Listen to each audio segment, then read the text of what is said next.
There's this moment right before the collapse where everything still looks okay. The kids are still smiling, the band still marches, the curtain still goes up. But underneath it all, you can feel the strain. That's where we are at right now. The state of the boosters. This episode isn't about blame, it's about truth. And if I get a little emotional along the way, well, that's okay too. Because I've seen it, I've felt it, and honestly, it's breaking my heart.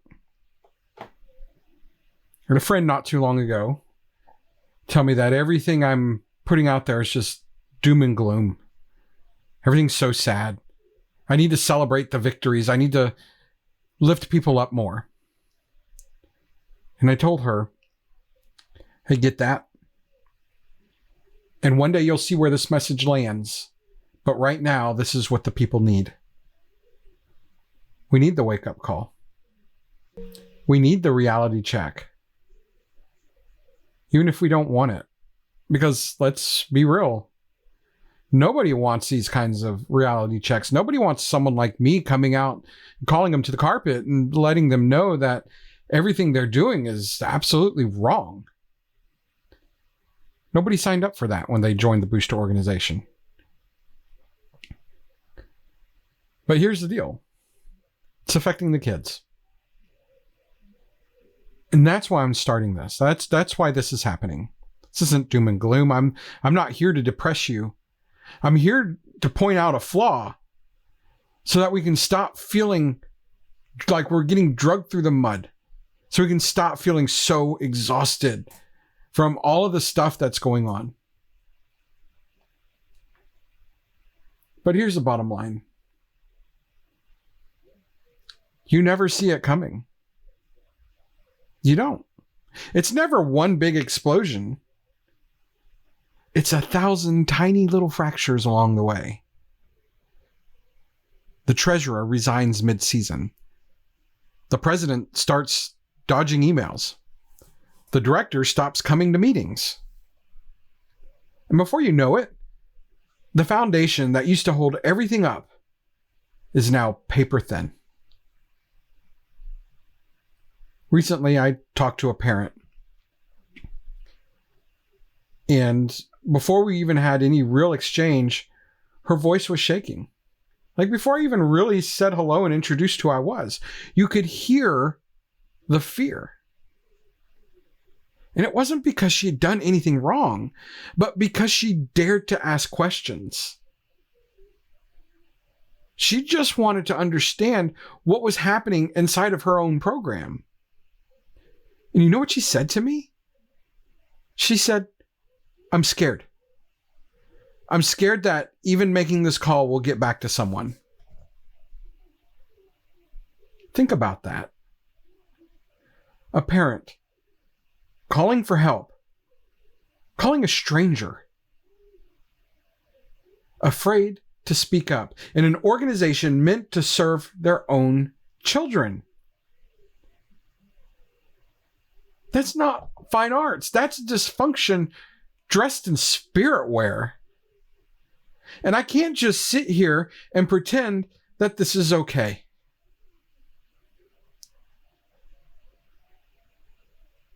Everyone keeps saying, but they mean well. Yeah, they do. I get that. Every booster I've ever met has heart. But passion without structure, that's gasoline without an engine. I mean, you can pour all the energy into the world into a system that's broken, and all you'll get is smoke. Outdated bylaws, confused elections, parents fighting directors instead of supporting them. We've got booster boards trying to run six-figure operations with rules written on the back of a napkin. And yet, when you ask them why it's like this, they'll tell you that's how we've always done it. That phrase. That's the sound of collapse. I'm watching a board right now walking straight towards that cliff. They're going to vote themselves out of existence by simply not voting.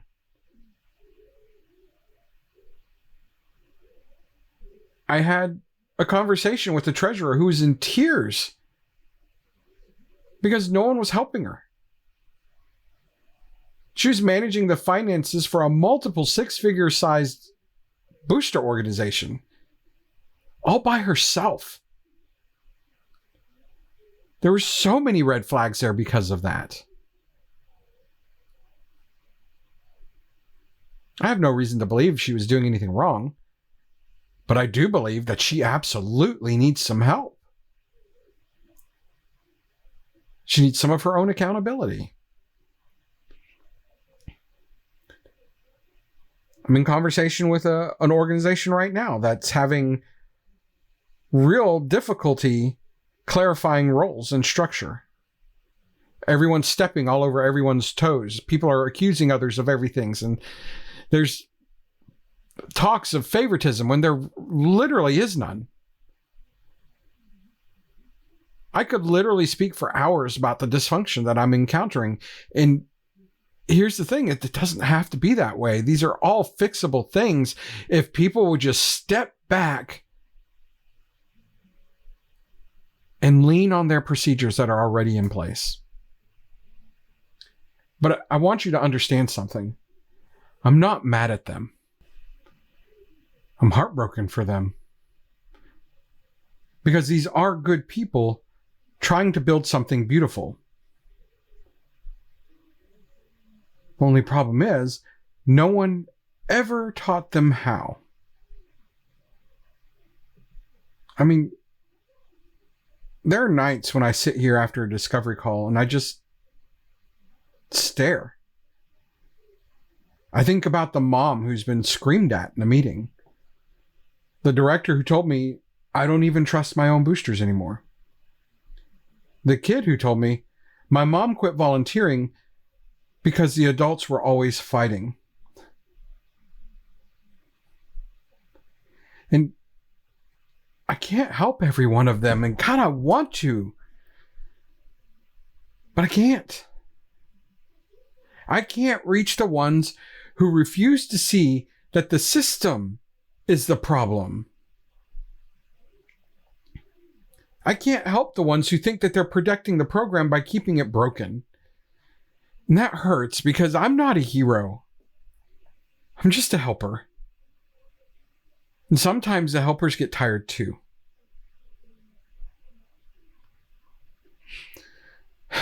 But you know what?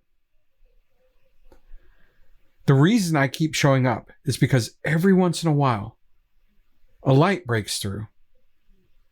A board that calls back. A parent that sends me a message and says, we did it. We're realigned. And those moments, they remind me that maybe this fight is worth it. I mean, we've seen it work. Programs that were one meeting away from implosion, now thriving. Parents who used to cry in the parking lots, now smiling at games. I've watched directors breathe for the first time in months because someone finally helped them fix the system and not just the symptoms. That's what we do here. That's what SoundstageEDU is becoming. Not just a voice, but a blueprint for rebuilding. And if you're listening to this right now, maybe you're part of one of those groups that's struggling. This is not judgment. This is your lifeline. Take it. Because it's not too late. Over the next several episodes, we're going to talk about things that nobody else wants to talk about. The things that make meetings go quiet. The things that directors whisper about in hallways because they're scared to say it out loud. So here's what's going to come up. This is what's going to happen. This is what I have outlined for now. And will it change? Probably. Something else will come up that'll catch my attention and I'll talk about it and I'll be derailed for a while. And you know what? That's fine. This is real life. This is a reactive show. This is not a planned show. But sometimes I know we got to plan some things out. So here's what's going to come with this. It's not really a series. This is just going to be our voice in our longer podcast episodes. We'll talk about the treasurer trap, the hidden danger of one person holding the books. I mean, I can't even tell you how many times I run into that very situation on these discovery calls. One signatory. One person in charge of treasury responsibilities. Yeah, I mean, yeah, you have one treasurer, that's fine. But the treasurer needs a team behind them to hold them accountable. Your larger nonprofits, they have a whole team of finance people. This is no different. Some of you booster organizations are massive. Dealing with massive amounts of money. I'm not saying that people are dishonest, but where there's opportunity, there's greed. You got to safeguard that because this is for the kids. And then the next thing we're going to talk about, the silent collapse of elections. How power slips through the cracks. We'll talk about director versus booster. This is an unspoken war that is waged behind the scenes. Volunteer burnout, the cost of running on fumes. The culture of fear, how silence kills momentum. And then we'll talk about how the kids are watching. The emotional fallout of adult dysfunction. They're learning from us, guys. The way we behave in these booster meetings, in these booster organizations, these booster outings, just whenever we're together, we are literally shaping culture in the future. We always talk about how our kids are going to have to take care of us when they grow up and we get old. How do you want them to do that? They're learning from us. And then we're going to talk about building the future board. How to make governance a gift and not a burden. Each one of these is a chapter in the story of what's breaking and what we can rebuild together. Listen, this isn't about saving organizations. It's about saving the heart of fine arts. The safe space it gave us when we needed it most. These kids, they're the reason we stay up late writing emails, the reason we run concession stands in the rain, and the reason we keep fighting. But if we don't fix the way we operate, we won't have programs left to fight for. So yeah, this one's heavy, I get it. And if I sound a little emotional or down, it's because I am. Because somewhere tonight, there's going to be a parent crying in their car after a meeting. And they're going to have to take that home. And somewhere, there's a director thinking about quitting, and I've been that director. Somewhere, a kid's wondering why the adults can't get along. And maybe this episode reaches just one of them. And if it does, that's enough for me. I'm Mike DeJohn. This is SoundstageEDU.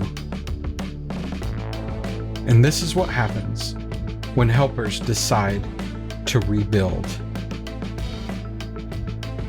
Let's raise the bar together.